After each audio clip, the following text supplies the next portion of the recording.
Barbie the movie is surprisingly fun to watch. That is, if you were expecting it to suck and you decided to hate watch it for just 10 minutes. Which, by the way, it's not healthy to hate watch anything, or hate anything for that matter. It's much better to be positive about life and seek to enjoy, not destroy. However, life isn't all gumdrops and lollipops, filled with sunshine and rainbows where everybody drives on pink brick roads as seen in Barbie, where the main character, played by the hypnotically beautiful Margot Robbie, lives in a world of fantastical make-believe. Without giving away too much about the movie, within the first few minutes, Barbie starts to think about death and wonders why she's having dark thoughts, especially considering it's a children's movie after all. But whatever, she ends up having an existential crisis, like most children do right before turning 10. So what was a perfect Barbie world starts to crumble, and right on cue, the hero's call to action is foisted upon her like in any predictable 3-act screenplay. Act 1 comes to an end, and Act 2, the hero's journey, begins with her and Ken entering the real world as they land in Los Angeles, where despite Barbie's sudden introspection about life, there's not a single mention of the homeless crisis there. But whatever, it's supposedly a movie meant for kids, and young girls in particular, where the moral of the story is going to feel like it's being clobbered over your head if you're a straight male. By the way, spoiler alert for any fathers planning on watching this on a daddy-daughter movie night. You're probably going to have a lot of explaining to do as to why it's still okay to be a man afterwards. Because there's no denying that the men and the Kens in this movie are all depicted as immature idiots that women just graciously put up with. I never knew there was an opposite to misogyny, but now I know what it's called, misandry. Yet I still watched the movie with an open mind. After all, it was free, or at least included in my formerly HBO but now Max account, which is included with my internet service. As a side note, I must admit, the older and grouchier I get, as I learn more about society and its avoidable problems that tend to affect my life, the more I have grown to despise the entertainment industry and its self-righteous moralizing by a bunch of duplicitous, pseudo-intellectual phonies who feel the need to wedge in pretentious literary references like Marcel Proust into a kids' movie. I guess what I'm trying to say is, normally I wouldn't pay for HBO Max or any other cable networks.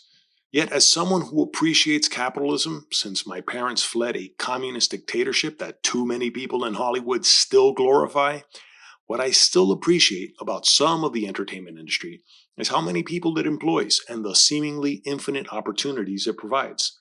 However, a lot of that potential has always been squandered, but not because of capitalism, but thanks to many cutthroat a-holes who have given capitalism a bad name by grinding out movies with hypocritical moralizing they never lived up to while pushing mindless materialism to make themselves as wealthy as possible so they can live lives of excess luxury at the expense of others.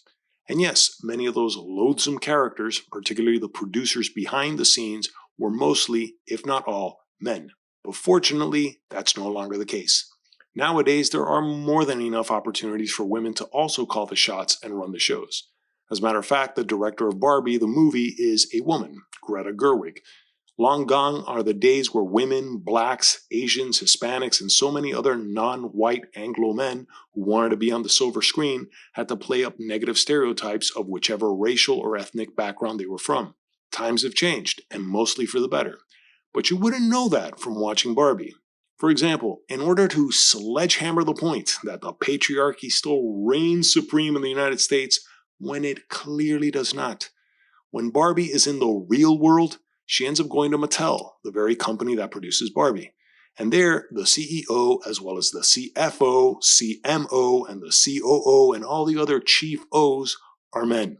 And the CEO is played by Will Ferrell, which I found hilarious. Had he been given just a few more lines, he would have stolen the movie. Fortunately, more than enough people have pointed out that in the real world, Mattel has had female CEOs and plenty of females on their board of directors. After all, Barbie was created by none other than a woman, Ruth Handler, and they also had another female CEO, Jill Barrett, back in 1997. And enough other reviews of the movie have pointed this out.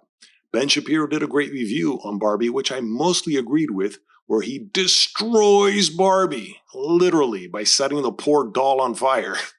That, however, I found more mean than funny, and a terrible message to send to any kids who are potential pyromaniacs.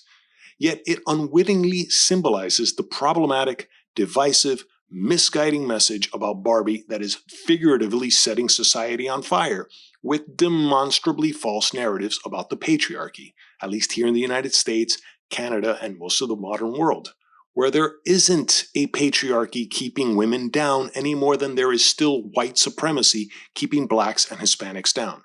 And for anyone who claims that people like Ben Shapiro or myself are reading too much into a kid's movie, you can't have it both ways unless you're a hypocrite. If a movie meant for young kids and families is going to hammer home an existential crisis about death and a false narrative about a no longer existing patriarchy happening in Los Angeles, no less, where even the Ken doll character is told that the patriarchy still exists, it's just hidden well. If you're going to be pushing that down people's throats because you think it's the intellectually courageous thing to do, then have the real courage to call out the real patriarchy in the real world.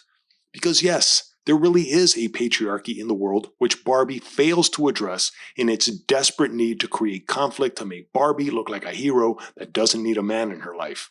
The real patriarchy that is keeping women down and dead is the patriarchy of Islamic autocracies throughout the Middle East, namely in Iran, where just in 2022, Mahsa Amini was killed after Iran's morality police roughed her up for not wearing a hijab. Where's Islamic Barbie when you need her? Especially given all the obvious shoehorning of characters, which I think is a good thing. Sure, go ahead and include Black Barbie, who just happens to be president of Barbie Land, and Fat Barbie, and Wheelchair Barbie, and even Transgender Barbie while you're at it. And that's fine, because it's true, not everybody's white and physically fit, or heteronormative and blonde with blue eyes and a nearly perfect symmetrical face with almost impossibly coiffed hair. The point is, for all its desire to make Barbie a hero and a true model for girls nowadays, the patriarchy that is lambasted in this movie no longer exists in the Western world. And sorry, but the gender pay gap narrative, where women are deliberately paid less than men, has also been disproven by numerous economists. Which is why the wannabe heroism that they're pushing falls flat for anyone who can see through the bullshit, because they're aware of the true remaining patriarchies out there, the kind that literally kill women, often for simply trying to educate themselves. And that's the true loss of potential that I at least see here. The real change necessary throughout not just the Islamic world, but the entire world for that matter. That is, ridding our planet of the truly barbaric patriarchy that are all Islamic autocracies and even secular autocracies like the Chinese Communist Party. And even conservative commentators like Ben Shapiro fail to point this out.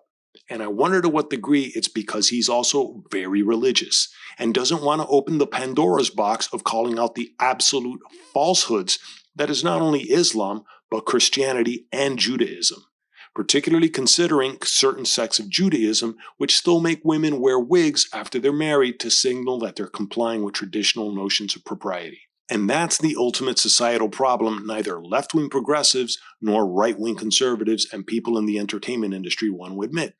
There seems to be more power in pushing false narratives than telling the truth, especially if the truth ends up solving problems that bad faith actors can no longer profit from. For example, in 2020, the United States seemed on the verge of societal collapse over the supposed racial reckoning after the death of George Floyd, which many of us saw that tragedy for what it really was all along. A shameless exploitation by bad faith activist groups like Black Lives Matter, which managed to raise over $90 million in donations, only to have squandered more than half of it in less than 2 years. By the way, patriarchy alert, the founders of Black Lives Matter are females.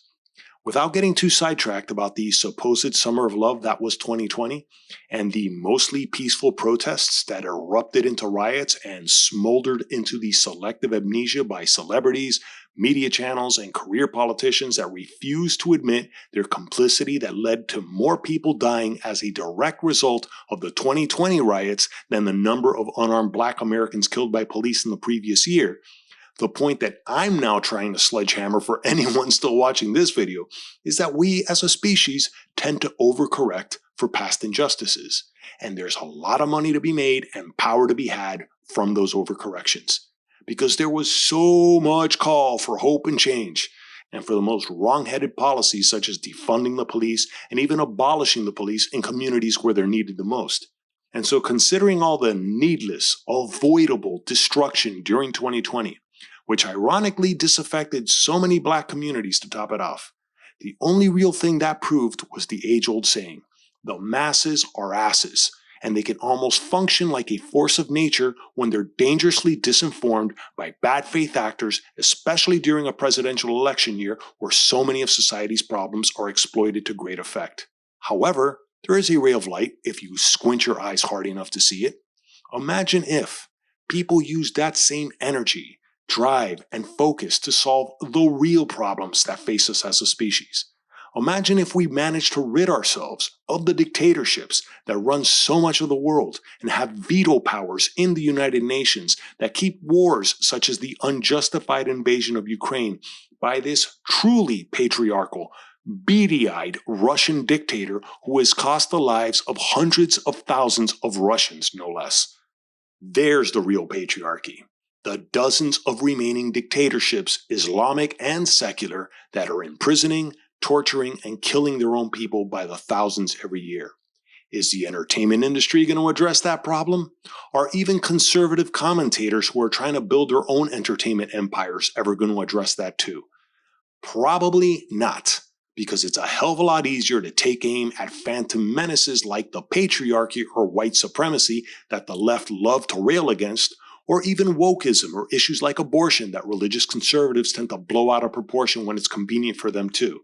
You can always look like a hero when you go after phantom problems by attacking gentle giants such as the United States and accusing them of colonial imperialism or whatever other ism that so many of these useful idiots would never dare accuse real autocratic patriarchies around the world, particularly those that are communist or Islamic. Because when the real need for protests happen for women's rights, such as in Iran, and over 500 Iranians are killed by that regime, or freedom for Hong Kong from the Chinese Communist Party, many of those same protesters and rioters in Western nations, along with the media and career politicians that egg them on to destroy their own communities on behalf of false narratives, those cowards are nowhere to be found. And that's my gripe with Barbie and the entertainment industry and almost half of the human species who refuse to admit that truth or profit from those lies. If I got anything wrong in this video, please let me know in the comments below.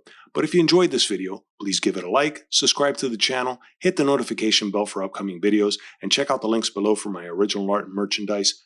And thanks for watching.